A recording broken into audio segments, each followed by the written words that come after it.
उस वोट से वो वोट बेकार जाता है और उसकी कीमत हमारे आदमियों को इस बात को कह कर के चुकानी पड़ती है कि अच्छा वोट तो उसको देते हो और काम हमसे कराते हो। तो हमारा आदमी मतलब पिछले 5 सालों में इस बात के लिए बड़ा प्रताड़ित रहा है। कई बार सवाल लोग करते हैं कि समाजवादी पार्टी के साथ में गठबंधन क्यों, वो पार्टी दलित विरोधी है, ऐसा भी सवाल आता है। तो इसमें तो देखिए समाज के लोग ये समझ लें कि बहन मायावती जी ने भी पिछले लोकसभा चुनाव 19 में, अभी 2 साल पहले बहन जी ने खुद जो है समाजवादी पार्टी के साथ गठबंधन करके 10 सांसद बनाने में वो कामयाब रही हैं। इसका मतलब गठबंधन का फायदा निश्चित रूप से हमारे अनुसूचित जाति समाज को मिला है। और ये जो गठबंधन है उत्तर प्रदेश का, ये आने वाले समय में इसका एक बहुआयामी जो है इसकी एक दिशा होगी। ये समाज के हर वर्ग के व्यक्ति, विशेष रूप से अनुसूचित जाति जनजाति समाज के लोग जो हमारे उनके हितों को साधने का काम करेंगे। सर, उत्तर प्रदेश में आपकी पार्टी जो लोक दल है किस मुद्दे पे चुनाव लड़ी? देखिए, हमने साफ तौर पे ये कहा कि सबसे पहले कि सामाजिक समरसता, सामाजिक बराबरी, हम लोग सबके लिए रोजगार, ये जो इशू है, हमारे राष्ट्रीय अध्यक्ष ने कहा है कि 1 करोड़ रोजगार 5 साल में हम अपने उत्तर प्रदेश के नौजवानों को, बेरोजगार नौजवानों को देंगे। तो ये एक बहुत बड़ा टास्क है कि 1 करोड़ हमारी पार्टी ने जो अपने घोषणा पत्र में कहा है, माननीय काशीराम जी के नाम से बहुत सारी योजनाएं हमारे घोषणा पत्र में हैं। अगर आप देखेंगे लोक संपर्क जो हमारा संकल्प पत्र है 2022, उसमें आप देखिएगा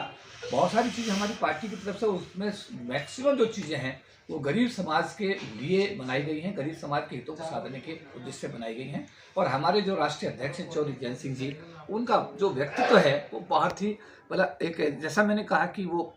जब हाथरस में हमारी बेटी के साथ अन्याय अत्याचार हो रहा था तो वो वहाँ पर पुलिस की लाठियाँ हमारे समाज की बेटी को न्याय दिलाने के लिए वहाँ पे खा रहे थे। सारे देश ने उसको देखा है। हमारे बल्कि जो सो-कॉल्ड हमारे तथाकथित नेता थे वो वहाँ नहीं दिखाई दिए, बट हमारा जो राष्ट्रीय अध्यक्ष हैं चौधरी जयंत सिंह जी, उन्होंने एक इतिहास कायम किया है। और पिछले दिनों जो किसानों का आंदोलन हुआ है, निश्चित रूप से किसान का हित और मजदूर का हित भी किसी न किसी रूप में जुड़ा हुआ है, क्योंकि मजदूर खेतों में काम करता है, किसान ही अगर सड़क पर आएगा तो मजदूर का भी चूल्हा नहीं चलेगा। इसलिए ये पिछले दिनों जो किसान का आंदोलन हुआ, इसका हित मजदूर के साथ भी कहीं ना कहीं जुड़ा रहा है। और इसमें जो जीत हुई है पिछले दिनों किसान आंदोलन में किसानों की, ये मजदूर की जीत भी के रूप में भी देखा जा सकता है। और ये बहुत बड़ी विक्ट्री है। और इसमें लगता है कि हम लोग जो भी आने वाले समय में हमें उत्तर प्रदेश की जनता आशीर्वाद देगी, हमारी पार्टी यानी गठबंधन की सरकार उत्तर प्रदेश बनेगी और हम अपने समाज के हितों को साधने का हर संभव प्रयास करेंगे। सर, जैसा आपने कहा कि गरीबों की पार्टी है, आगे चल के ऐसा ना हो जाए कि फिर ये अमीरों की बात सुना जाए और अमीरों की पार्टी। देखिए, आने वाले समय में ये हाइपोथेसिस का सवाल ये है कि आने वाले समय में, लेकिन मैं इस बात के लिए आपको आश्वस्त करना चाहूँगा अपने समाज के लोगों को कि माननीय जयंत चौधरी साहब जो हमारे राष्ट्रीय अध्यक्ष हैं, उनका जो व्यक्तित्व है, उनके व्यक्तित्व को आप देखिए, उनका जो सोच है बाबा साहब अम्बेडकर के प्रति, अनुसूचित जाति समाज के प्रति, जनजाति समाज के प्रति, बहुजन समाज के प्रति जो उनका सोच है,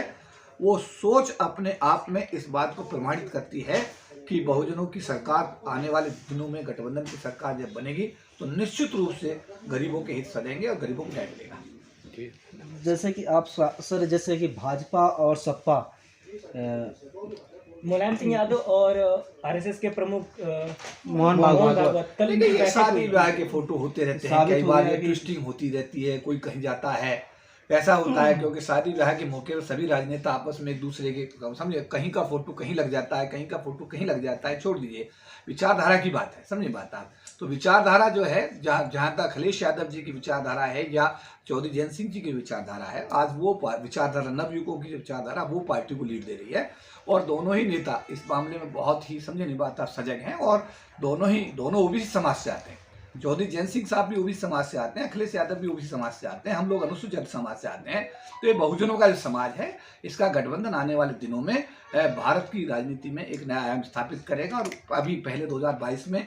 उत्तर प्रदेश में एक नया आयाम स्थापित करके उत्तर प्रदेश में एक मजबूत सरकार हम देंगे और हर व्यक्ति के हितों को साधने का हम काम करेंगे। और 2024 में पूरे भारतवर्ष के लोगों का समर्थन हमारी कोशिश होगी और समर्थन लेकर के पूरे 2024 में भी हम लोग कोशिश करेंगे कि केंद्र के अंदर भी एक मजबूत बहुजन सरकार बने। आखिरी सवाल, उत्तर प्रदेश में हमारे 2 बहुजन पार्टियां हैं, जैसे अभी भी चंद्रशेखर रावण की और बहन जी की पार्टियां हैं, और एक बीएमपी पार्टी भी तीसरी पार्टी है। उस बीच में आपकी पार्टी कितना मतलब कि बहुजनों की पहचान बनाती है इस बीच?